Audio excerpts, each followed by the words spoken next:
देखिए, अभी मैंने इससे पहली वीडियो में आपको बताया था कि टेंस का अर्थ होता है किसी काम के करने का समय और काम की स्थिति। काम कितना हुआ है और काम का समय क्या है ये बताता है। अब इस टेंस को हम तीन भागों में बांटते हैं, माफ़ करना, एक प्रेजेंट, एक पास्ट, एक फ्यूचर। प्रेजेंट के 4 भाग होते हैं, present indefinite, present continuous, present perfect and present perfect continuous. इसी तरह पास्ट के भी 4 भाग होते हैं। अगर मैं इनकी जगह पे ये कहूँ कि प्रेजेंट की जगह पास्ट लगा देता हूँ, past indefinite, past continuous, past perfect continuous. इसी तरह future indefinite, future continuous, future perfect और फ्यूचर परफेक्ट कॉन्टिन्यूअस। ये इनके 4 हिस्से होते हैं। अब इनके नाम से स्पष्ट है 3, प्रेजेंट, पास्ट एंड फ्यूचर। वर्तमान समय,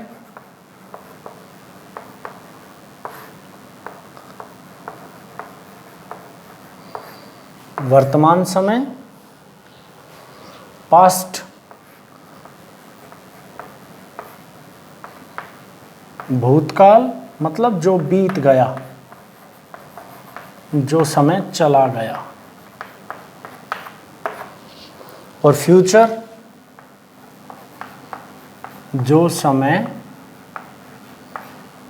आगे आएगा।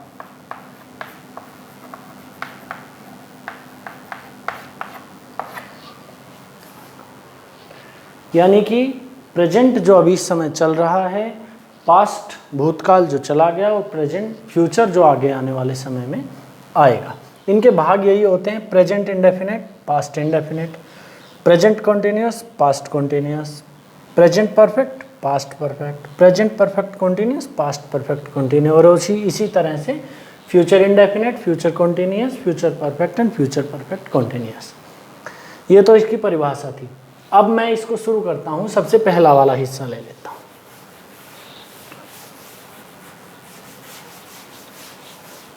सबसे पहले वाले हिस्से को मैं लेते हुए बिल्कुल एक एक चीज़ स्पष्ट करूँगा ताकि आपको अच्छे से समझ में आ जाए।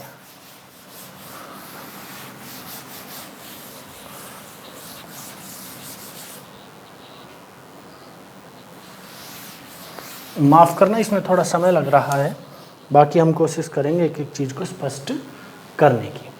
देखिए, अब हम करते हैं प्रेजेंट इंडेफिनिट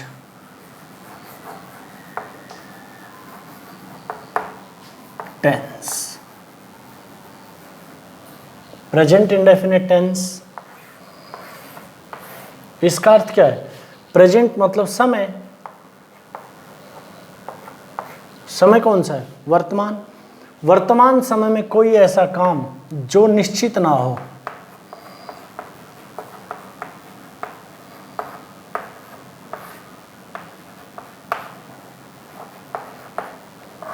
जिसके बारे में हमें निश्चितता का पता नहीं चलता हो, मतलब something which is not definite.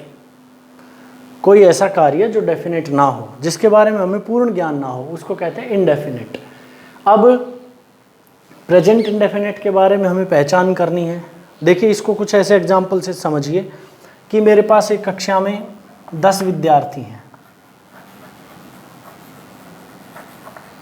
मेरे पास 10 स्टूडेंट्स हैं। मैंने उस 10 विद्यार्थियों से कहा कि आप लोग जाइए, कहाँ? वहाँ पर 10,000 विद्यार्थी मिलेंगे आपको, और उन 10,000 विद्यार्थियों के अंदर से आपको 10 विद्यार्थी लाने हैं।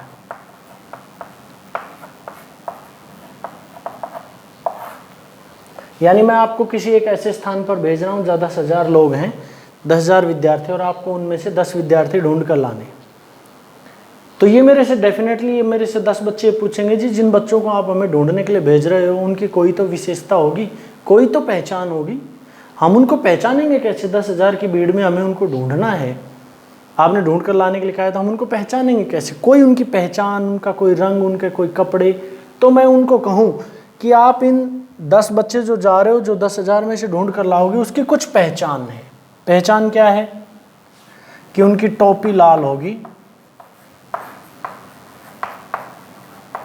ठीक है, उनके जूते लाल हैं। ठीक है, मैंने इनको पहचान बता दिया कि आपको 10,000 में से जो 10 बच्चे लाने हैं, जो भी 10 टोपी वो भी लाल कलर की पहने हुए दिखाई दें और लाल रंग के जूते जिन्होंने दोनों चीज़ें पहन रखी हो, वो सब हमारे विद्यार्थी हैं और उनको आपको ढूंढ के लाना है।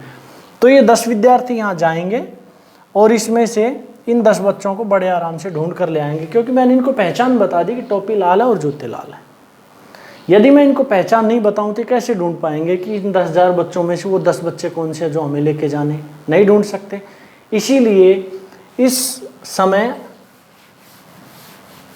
जब आप हिंदी से अंग्रेजी बनाएंगे या जब आप टेंसेस में आगे बढ़ेंगे और पढ़ेंगे, तो आपको कम से कम ये पता होना चाहिए कि प्रेजेंट इंडेफिनिट की पहचान है क्या, किस टेंस को हम प्रेजेंट इंडेफिनिट कहें, किस तरह हमें पता लगे कि कौन सा टेंस प्रेजेंट इंडेफिनिट है, कौन सा प्रेजेंट कॉन्टिन्यूअस है, कौन सा प्रेजेंट परफेक्ट है। तो इसमें हम सिर्फ प्रेजेंट इंडेफिनिट की बात करेंगे। माने 10,000 बच्चों में से लाल टोपी और लाल जूते निकालने का मतलब ये है पहचान।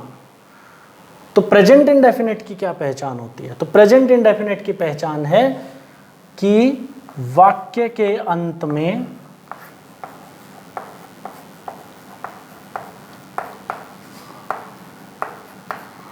क्या मिलना चाहिए? ता है या ती है या ते हैं या ता हूं, ये मिल जाए। जैसे मैंने अभी अभी आपके सामने एग्जाम्पल दिया था और उसमें मैंने कहा था कि 10,000 बच्चों में से अपने जो बच्चे हैं उन्होंने लाल टोपी और लाल जूते पहन रखे होंगे, आपको उनको पकड़ कर लाना है, तो आप ढूंढ कर ले आए। अब इसी तरह मैं आपसे कहूं कि प्रेजेंट इंडेफिनिट की पहचान क्या है, तो ये प्रेजेंट इंडेफिनिट की पहचान है। वाक्य के अंत में आपको ता है, ती है, ते है, ता हूं मिलता है। उदाहरण समझ लीजिएगा, जैसे वह खाना खाता है, मोहन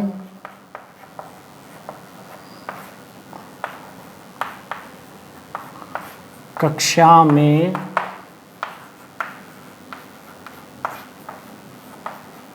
पढ़ता है, तुम गांव जाते हो और मैं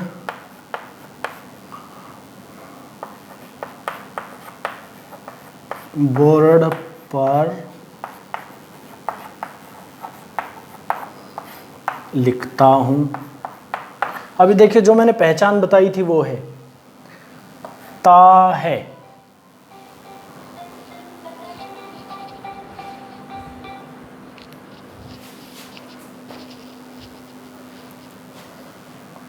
ता है, ता है, ता है, ते हैं, ते हैं, ता हूं, ता हूं,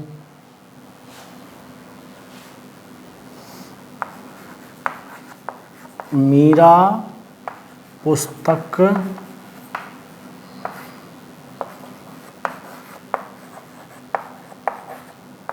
लिखती है। तो ती है, यानी कि प्रेजेंट इंडेफिनिट टेंस की पहचान क्या है? आपके सामने हिंदी के हजारों शब्द हैं, उन शब्द में से आपको ये कैसे पता चलेगा कि कौन से शब्द प्रेजेंट इंडेफिनिट के हैं जिनकी हमें अंग्रेजी बनानी है हिंदी से?